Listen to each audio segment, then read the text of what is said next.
आज हम लोग पढ़ेंगे Spearman's rank coefficients of correlation. Fourth point है। अभी तक के पॉइंट्स जो आपने नहीं पढ़ा था उस टाइप को पढ़ लें। उस पॉइंट में क्या था तो आपको बेहतर जानकारी होगी, तभी आप कोरिलेशन को अच्छे से समझ पाएंगे। एग्जाम में कोई भी क्वेश्चन आएगा तो उसे आप सॉल्व कर पाएंगे। तो आज का वीडियो होने वाला है मेरे दोस्त Spearman rank coefficients of correlation. इससे पहले वीडियो में देखा था curl Pearson coefficients of correlation, लेकिन आज का वीडियो होने वाला है स्पेयरमैन्स रैंक कोफिशिएंट्स ऑफ कोरिलेशन। देखते हैं कि स्पेयरमैन्स रैंक कोफिशिएंट्स होता क्या है। It is a method of finding the correlation between two variables by taking their rank. This method of finding correlation is special uses in dealing with qualitative data. We use it if the relative position or rank of magnitude are given, but the actual magnitude of variable are not given. It is denoted by rho, that means P, and define it. देखिए, कहने का मतलब ये है कि जो Spearman rank coefficients correlation है, इसमें हम सिर्फ रेंज को फाइंडिंग करते हैं। जो रेंज वाली वैल्यू दी होती है वेरिएबल में, दो वेरिएबल के बीच, उसको हम लोग फाइंडिंग करते हैं। देखिए, it is a method of finding the correlation. इससे हम क्या करते हैं, कोरिलेशन को फाइंड कर सकते हैं बिटवीन टू वेरिएबल, दो वेरिएबल के बीच, बाय टेकिंग देयर रैंक। एक तो जो क्या दिया हुआ है, टेकिंग दियर रेंज है, ठीक है, उससे जो दियर रेंज दिया जाता है वहां पे। This method of finding correlation is special useful in dealing with qualitative data. ठीक है, इसका हम यूज तो करते हैं कोरिलेशन को फाइंड करने के लिए, लेकिन एक इसका स्पेशल यूज होता है। वो होता है किसको फाइंड आउट करने के लिए, जो कि क्वालिटेटिव डाटा होता है उसको मेजरमेंट करने के लिए। बी यूज, इसका हम यूज भी करते हैं, कहाँ पे कर सकते हैं, it if the relative position और रैंक, यानी कोई भी रिलेटिव पोजीशन है वहां पे कर सकते हैं या फिर रैंक पे कर सकते हैं। मैग्नीट्यूड आर गिवन, वहां पे जो भी डाटा दिया जाता है उसको, जो डाटा दिया हुआ है, but the actual magnitude of variable are not given, लेकिन जो एक्चुअल मैग्नीट्यूड होता है वो वेरिएबल में नहीं दिया हुआ होता है, लेकिन पोजीशन और रेंज तो दिया होता है, लेकिन एक्चुअल जो वेरिएबल होता है वो नहीं दिया होता। इतना याद रखना है। इट इज डिनोटेड बाय रो, इसे हम रो से डिनोट करते हैं। और हम इसको चलिए डिफाइन कर लेते हैं। इसका जो फार्मूला है, जो ज्ञात करने का फार्मूला है, सॉल्व करने का फार्मूला है, वो है rho equal to rho equal to 1 minus 6 sigma D square upon N bracket close N square minus 1। That means दूसरा लैंग्वेज में कह सकते हैं 1 minus 6 sigma D square upon N cube minus 10। That means क्या हुआ, एन क्यूब कैसे हुआ, क्योंकि एन का मल्टीप्लाई एन स्क्वायर में हुआ तो एन 3 हो गया। ठीक है, एन का मल्टीप्लाई 1 में हुआ तो क्या होगा, एन होगा। तो सपोज एक वैल्यू ए है, दूसरी वैल्यू ए है, दोनों क्या है, सेम। अब देखते हैं वेयर, जहां पे क्या होता है कि जो फार्मूला है ना वो दिया हुआ है, वो है क्या है, एन क्या है, n the number of pair of observation. N क्या है, number of pair of observation, जो आप ऑब्जर्व करते हैं, ठीक है, उसका नंबर का क्या है, पेयर है। सिग्मा डी स्क्वायर, सिग्मा जहां पे वर्ड हो रहा हो उसका मतलब होता है सम, मतलब total of square of differences. ठीक है, square of differences of corresponding rank का ए है, जो सिग्मा डी स्क्वायर है उसका क्या होता है, सम होता है। There are two case to calculate the rank coefficient. इसमें दो केस होते हैं। पहला केस है देयर इज नो टाइस, इसमें क्या होता है, नो टाइस होती है। दूसरा और एक में टाइस होते हैं। ठीक है, सपोज हम बात करेंगे आगे कि when the rank coefficients with no ties. ठीक है, ये क्या होता है, इसके अंदर क्या होता है। इन दिस केस, इस केस में ये होता है कि any one of the values in X series और Y series is not repeating.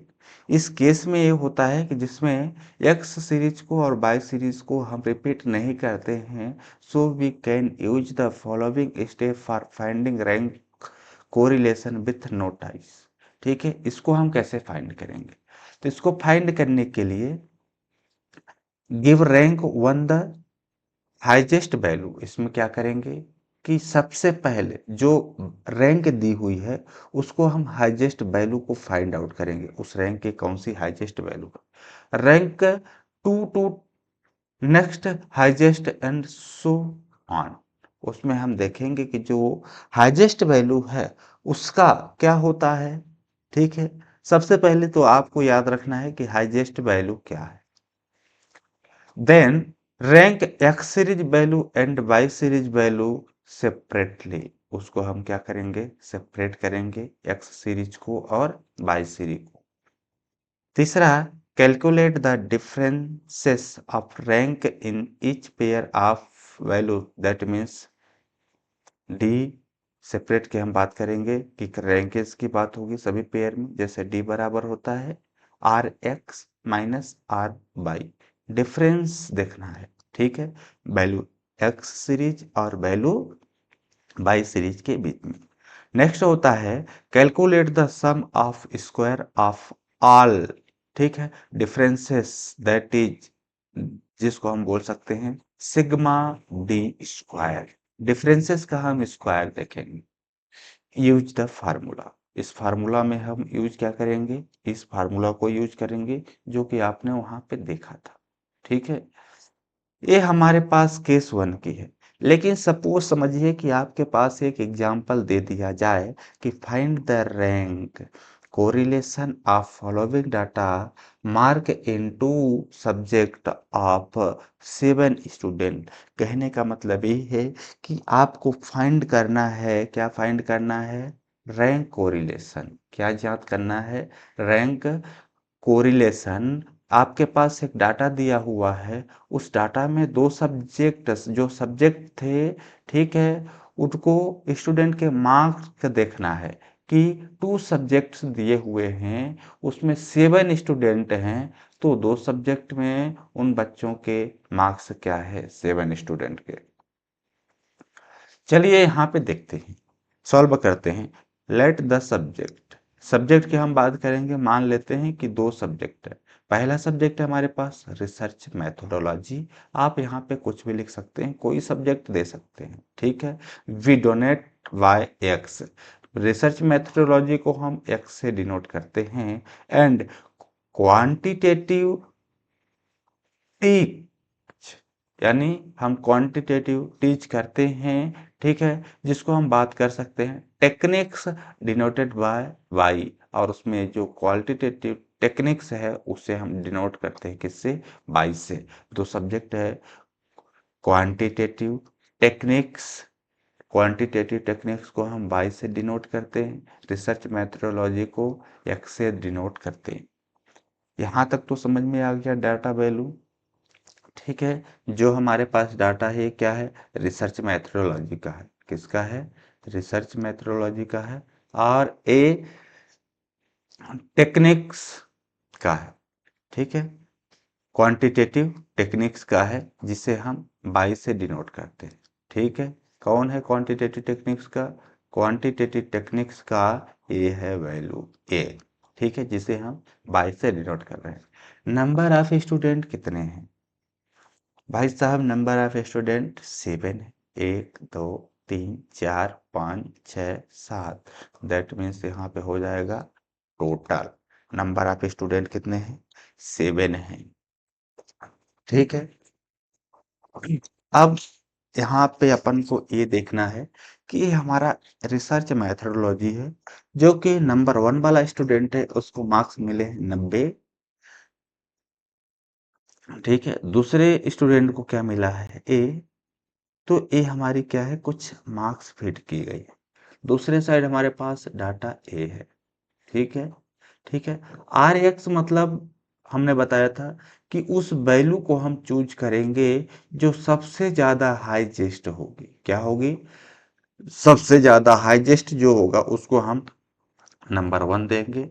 इससे जो कम होगा उसको 2 देंगे। ठीक है, इससे जो कम होगा उसके हम 3 देंगे।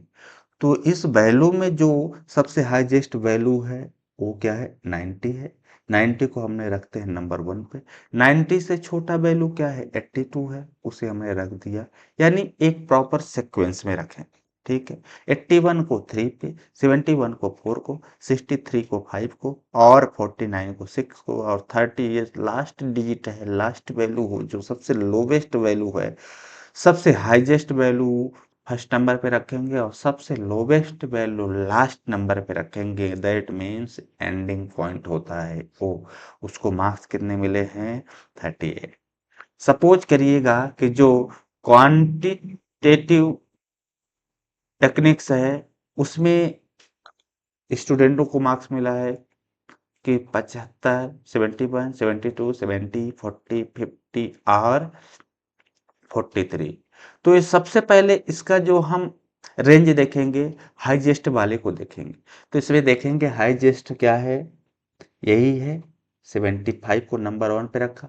75 से नीचे क्या है, 71 है। ठीक है, 71 से क्या है, 72 है। और 72 से क्या है नीचे, 70 है। इससे नीचे क्या है, इससे नीचे क्या है भाई साहब, इससे नीचे हमारा 50 है। 50 से नीचे क्या है, 43 है। अब सबसे एंडिंग पे जाएगा 40।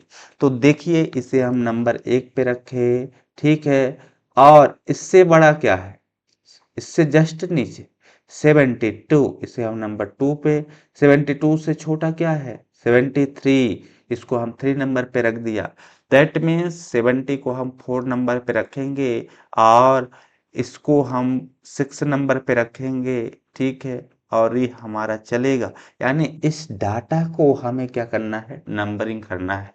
सपोज आपको समझ में नहीं आया, हमें पता हो गया। ठीक है, देखिए अब क्या करना।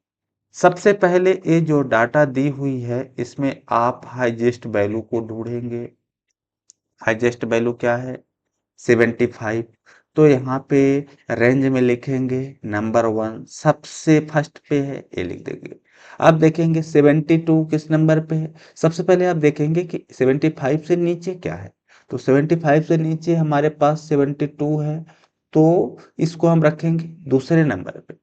इससे नीचे क्या है, ए है, इसे रखेंगे तीसरे नंबर पे। इससे नीचे हमारे पास क्या है, ए है, तो इसे हम रखेंगे फोर्थ नंबर पे। इससे नीचे क्या है, 50 है, तो इसे हमने रखा 5 नंबर पे। इससे नीचे क्या है, ए है, तो इसे रख दिया हमने 6 नंबर पे। और इसे हम रखेंगे 7वें नंबर पे। मतलब हम डाटा जो है उसको उसी सीक्वेंस को नंबर में जमा देंगे। क्या करेंगे, नंबरिंग में जमा देंगे। यहाँ तक समझ गए आप? चलिए अब बात करते हैं कि डी क्या है। डी रेंज जो स्टूडेंट का मार्क्स था, जो highest value to ending value, ठीक है, उनका रेंज हम देखेंगे एक्स का और वाई का। तो सपोज रेंज क्या है, आर एक्स, और इसका रेंज क्या है, आर वाई। कहने का मतलब एक्स का रेंज ए है, वाई का रेंज ए है। तो डी इक्वल होता है R x minus R Y. तो R x minus R Y को हम फार्मूला है इसमें रखेंगे। सपोज यहाँ पे क्या है, 1 और 1। आर एक्स कितना है भाई साहब, 1 है, माइनस का साइन है, माइनस लगाएंगे। आर बाई कितना है, 1, घटा दिया, माइनस कर दिया, 0 हो गया। ठीक है। इसी तरह से यहाँ पे 2 - 3 इक्वल क्या हुआ, -1। इसी तरह से यहाँ पे क्या होगा, 3 - 2 इक्वल 1। यहाँ पे 4 - 4, that means 4 - 4 equal 0। 5 - 7, 5 - 7 equal -2। 6 - 5, 6 - 5 1। 7 - 6, 7 - 6 equal 1। अब ए तो हमारा क्या है, डी है। ए क्या है, डी निकल गया है, ठीक है। तो अब डी का क्या करेंगे, स्क्वायर करेंगे। दैट मीन्स 0 × 0 मीन्स ये हो गया -1 × -1 इक्वल माइनस माइनस प्लस, 1 का 1 ही होगा। 1 का क्या होता है, 1 ही होता है। 0 का 0 होता है। -2 का माइनस से माइनस प्लस, 2 का 2 से हुआ 4। बाकी ये हमारा क्या निकल गया, डी स्क्वायर। क्या निकल गया, डी स्क्वायर। तो अब हम यहाँ पे टोटल करेंगे, दैट मीन्स सम होता है, ठीक है। SUM, सम, सम मीन्स होता है टोटल। टोटल किसका करना है हमें, डी स्क्वायर का। यदि हमें टोटल करना होता है तो हम यहाँ पे लगाते हैं सिग्मा, और किसका सम देखेंगे, टोटल देखेंगे, डी स्क्वायर का। तो यहाँ पे देखेंगे 1 2 3 4, और 4 कितना हो गया, 8। टोटल योग कितना हो गया इसका, 8, 8 है। तो हमारे पास डी आ गया। डी कितना है, 8 है। अब देखिए how is rank coefficient formula. Rank coefficient, sorry, rank correlation formula, ठीक है। Rank correlation formula means, that means rho equal 1 - 6 sigma D square upon n into n² - n। तो अब यहाँ पे सॉल्व करेंगे, ठीक है। इस फार्मूला में रखेंगे, सिग्मा डी स्क्वायर कितना है, 8 है। तो 6 इंटू क्या कर दिया, 8 कर दिया, अपान टोटल नंबर कितना है यहाँ पे, 7 है। कितना है, 7 रख दिया। और यहाँ पे 7 का स्क्वायर करेंगे और -1 करेंगे। क्यों करेंगे -1, क्योंकि फार्मूला में है। n कितना है, टोटल नंबर 7, n का स्क्वायर 7 के स्क्वायर -1।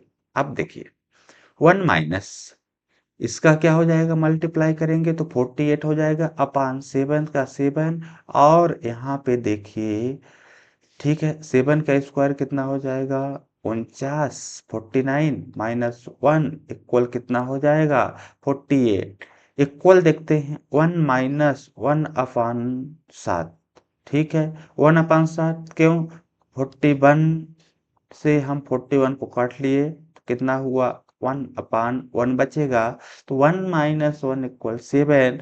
तो डेट मीन्स क्या होता है कि इसके नीचे कुछ नहीं है, तो हम इसका क्या ले लेते हैं, एलसीएम ले लेते हैं, ठीक है। तो 1 का मल्टीप्लाई 7 में करते हैं तो कितना होता है, 7। क्या करते हैं, 7 अपान है तो हम अपान लिखते हैं, ठीक है। 7 का मल्टीप्लाई हम 1 में करते हैं तो 7 होता है, माइनस करके 1 है तो यहाँ पे 1 लिखेंगे। यहाँ पे इसको जब घटाते हैं, माइनस करते हैं तो 6 होता है। 6 अपान 7 इक्वल 0.86। क्या हो गया, 0.86। तो हमारे पास रेंज कोफिशिएंट जो है कितना है, 0.86 है। क्या है, 86। दैट मीन्स यहाँ पे देखिए कि -1 क्या है, छोटा है, रो। दैट मीन्स इक्वल क्या हो जाएगा, रो बराबर 0.86 क्या है, छोटा है 1 से, बहुत छोटा है। तो ये क्या होगा, इससे छोटा ही रहेगा। किससे छोटा रहेगा, 1 से छोटा ही रहेगा, क्योंकि यहाँ पे पॉइंट में 0 पॉइंट में है, यहाँ पे क्या है, 1 है। Therefore the mark in two subjects are correlation. तो दो सब्जेक्ट का क्या है, कोरिलेशन, ये होगा। In case B, B case की बात करें जो हमारा दूसरा था रैंक कोरिलेशन जांच करने के लिए, वो इस टाइप से था, ठीक है। कि यदि इन दिस केस वन और मोर वैल्यूज, इसमें दो या फिर दो से ज्यादा, एक या दो से, दो और दो से ज्यादा वैल्यूज हो सकती है जिसमें x series y series is respected, so we have apply, क्या, सो वी हैव अप्लाई, कहाँ पे अप्लाई करते हैं बाबू, यहाँ पे देखेंगे, so we have apply the correlation factor, क्या बात करेंगे, कोरिलेशन फैक्टर। तो जब हमारे पास कोरिलेशन फैक्टर होता है तो आर ई, दैट मीन्स ये हो गया R E into R E square, that means R C भी कह सकते हैं, -1/11। हमारे पास R E, that means R C, R E भी कह सकते हैं, आर सी कोई प्रॉब्लम नहीं है, आप उसको नाम दे सकते हैं, ठीक है, कोरिलेशन है तो आर सी ही पढ़े, ठीक है। Number of repetition of rank, इसमें हम देखेंगे रिपीटेशन ऑफ रैंक क्या होता है, कौन सा रैंक कितने बार रिपीट हुआ है, दैट मीन्स दो वैल्यू हमारे पास है, ठीक है। देखिए कि फार्मूला तो याद रखिएगा ये, ठीक है, इस फार्मूला में होता है दो केस की यदि बात होती है तो, देखिए, two teachers rank 5 medical students, दो टीचर्स हैं, ठीक है, rank 5 medical students based on their intelligence and the data are given below, ठीक है, स्टूडेंट्स हैं और दो टीचर्स हैं, 1 2 3, सपोज दो टीचर है, टीचर का नाम है टीचर ए और टीचर बी, स्टूडेंट कितने टोटल स्टूडेंट है, 1 2 3 4 5, ठीक है। सपोज यदि बात करते हैं कि टीचर जो है 1:5, 4, 2.5, 1, 2.5, इसमें देखिए सेम नंबर क्या हुआ है, रिपीटेड हुआ है, 2.5 2.5, टीचर बी में क्या हुआ, 5 4 2 3 1, ठीक है। तो ये हमारे पास क्या हो गया कि एक डाटा दिया हुआ है, एक टेबल दी हुई है, लेकिन इसमें सेम हो फॉर्मुलेशन करेंगे जो हमने उसका किया था, टीचर वन का, टीचर बी का। देखिए, do you agree that two teachers A and B have some degree of agreement on judging the student based on their intelligence, जो दो टीचर हैं वो क्या करते हैं, जज करते हैं उन स्टूडेंटों को, ठीक है। तो solve, here the rank of intelligence is given, so re-ranking the values is not required. That is a rank given by teacher A is considered as X series, जो X series that means हम इसको मान सकते हैं consider, that means X series, और rank is given by the teacher B is considered as the by series, इसे हम by series कह सकते हैं, ठीक है। इसको हम सीरियल नंबर कह सकते हैं या फिर स्टूडेंट कह सकते हैं, कोई प्रॉब्लम नहीं है। भाई साहब यदि हम देखेंगे कि first find the correlation factor, हमें क्या करना है, कोरिलेशन फैक्टर ज्ञात करना है, कोरिलेशन फैक्टर का होता है, हाँ, correlation factor equal to R C N to R C square minus E upon 11, ये फार्मूला है, याद रखेंगे। तो यहाँ पे हम देखेंगे कि आर सी क्या है, भाई साहब आर सी कैसे ज्ञात करेंगे, आर सी हमारे पास दो हैं, मतलब टीचर ए टीचर बी क्या हो गए, दो हो गए, ठीक है। अब यहाँ पे आर सी का स्क्वायर -1 11 अपॉन 11, तो इसका क्या हुआ, 2, और 2 से 2 इसका हुआ कितना हो गया, 4, माइनस ए हुआ 1 से, तो 2 यहाँ पे चला गया 4 में, ठीक है, 4 से 1 माइनस करेंगे 3 हो जाएगा, तो इसके अपॉन हमारे पे क्या हो गया, 6/11। तो हमारे पास जो कोरिलेशन फैक्टर है उसका कोरिलेशन फैक्टर कितना हुआ, 0.55 आ गया। लेकिन हम इसको सॉल्व करेंगे कि कोरिलेशन रैंक कैसे ज्ञात करना है, कोरिलेशन रैंक सबसे पहले कोरिलेशन फैक्टर के बाद कोरिलेशन रैंक आता है। यहाँ पे नंबर ऑफ स्टूडेंट की हम बात करेंगे, कितने हैं, 5 है, दैट मीन्स यहाँ पे क्या होगा, टोटल कितने हो गए, यहाँ पे 5 हो गए, ठीक है। सपोज जो एक्स सीरीज वाले थे, टीचर ए 5 4, ये क्या है, टीचर ए। समझिएगा, ये क्या है, टीचर ए है। और आर एक्स और आर बाई, ये क्या है, टीचर बी है। That means by, that means x. ठीक है। सपोज यदि हम बात करेंगे, चलिए, वो पिछली वीडियो में हमने तो देख लिया था, इसके जो पिछला पार्ट था इन केस फर्स्ट, लेकिन इसमें हम डायरेक्ट सॉल्व करने की कोशिश करेंगे। इसका कोफिशिएंट रिएजेंट दिया है जो कि वैल्यूज नहीं दी है, डायरेक्ट फिट की गई थी। 5 4 2.5। देखिए, आप कह रहे होंगे कि सर इसमें आर एक्स क्यों दिया है, तो भाई साहब यहाँ पे ये जो है ना, ये आर एक्स ही है। ये क्या है, आर एक्स ही है। लेकिन सपोज हमें आर एक्स कब निकालना होता, जब यहाँ पे वैल्यू दी गई होती। ठीक है। जैसे ए जो नंबर है कहीं इधर उधर हुआ, तब हम आर एक्स निकालते, लेकिन इसमें हम डायरेक्ट आर एक्स दिया हुआ है। ठीक है। तो हमें वो एक्स निकालने की जरूरी नहीं है। समझ लीजिए कि ये क्या है, एक्स ही है। तो हम डायरेक्ट इसको कन्वर्ट कर रहे हैं आर एक्स में। ठीक है। यहाँ तक तो समझ में आ गया होगा। ये वैल्यू हमने जो दी गई थी, ये हमने पिटअप कर लिया, इसको भी पुटअप कर लिया। ठीक है। अब हमें डी निकालना है। डी बराबर भाई साहब क्या होता है, डी बराबर हमने बताया था फार्मूला कि डी बराबर होता है R x minus R y. तो 5 में से 5 घटाएंगे कितना होगा, 0। 4 में से 4 घटाएंगे 0। इसमें से 2 को घटाएंगे तो 0.5 हो जाएगा। क्या हो जाएगा, 0.5। इससे घटाएंगे तो ए हो जाएगा। एक में 3 को माइनस करेंगे, ए होगा 2। 2.5 में 1 माइनस करेंगे तो 1.5 होगा। होगा कि नहीं होगा, होगा।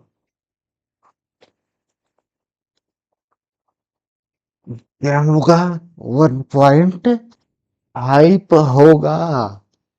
अब देखिए, यहाँ पे ये माइनस करके इन्होंने गलत की है। ठीक है। 1.5। ठीक।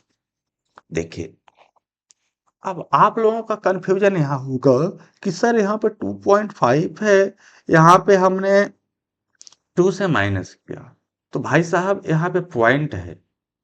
देखिए, 2.5 माइनस करना है 2 से, क्योंकि इसके बाद पॉइंट नहीं है। तो आप मान लीजिए पॉइंट जीरो होगा, तो हम रख दिए क्या, पॉइंट जीरो। माइनस किए 5, पॉइंट है पॉइंट, और ये हुआ जीरो। इसको कुछ इस तरह से सॉल्व किया जाता है। आई बात समझ में, ठीक है, आ गई हो। चलिए, अब डी का स्क्वायर कर दीजिए। 0 का स्क्वायर 0 होता है, इसका स्क्वायर इसका होता है, 5 का स्क्वायर 25 होता है, और पॉइंट के बाद 0 है तो ये हो गया। इसका स्क्वायर 4 होगा माइनस 2 का। ठीक है। इसका क्या होगा, 25, और 1 का ए, तो हमारे पास से हो गया। अब हम इसको सम करेंगे तो डी सिग्मा डी स्क्वायर का जो सम होगा हमारे पास होगा 6.5। अब हम रैंक को कोरिलेशन में रखेंगे। ठीक है। रैंक कोरिलेशन जो होता है उसमें रखेंगे। रैंक कोरिलेशन का फार्मूला ये होता है। ठीक है। और यहाँ पे और साथ में इसका हम कोरिलेशन फैक्टर देखा था, तो प्लस कोरिलेशन फैक्टर हो जाएगा। देखिए, 6, इसका सम ये हुआ, ये रखेंगे। कोरिलेशन फैक्टर हमारे पास क्या था, ये आया था। यहाँ पे टोटल नंबर ऑफ स्टूडेंट कितने थे, 5। 5 का स्क्वायर माइनस 1, तो हमने ए किया तो हमारे पास वैल्यू ए आई। जब इसको से हमने इसको घटाया, माइनस किया तो ये आ गया, और अप्रोक्सीमेटली क्या होगा, 0.65 होगा। क्योंकि ये भी क्या है, एक से छोटा है। क्या है, एक से छोटा है। तो can be that both teacher have different agreement on assessment of IQ। ठीक है। That means IQ। तो ये हमारा क्या हो गया भाई साहब, रैंक कोफिशिएंट। क्या था, रैंक कोफिशिएंट कैसे निकालते हैं। अब हम लोग बात करेंगे अगले वीडियो में कंक्यूरेंट डेविएशन मेथड। कंक्यूरेंस डेविएशन मेथड होता क्या है, नेक्स्ट वीडियो में जानेंगे। अभी तक के लिए इतना ही। ओके, धन्यवाद।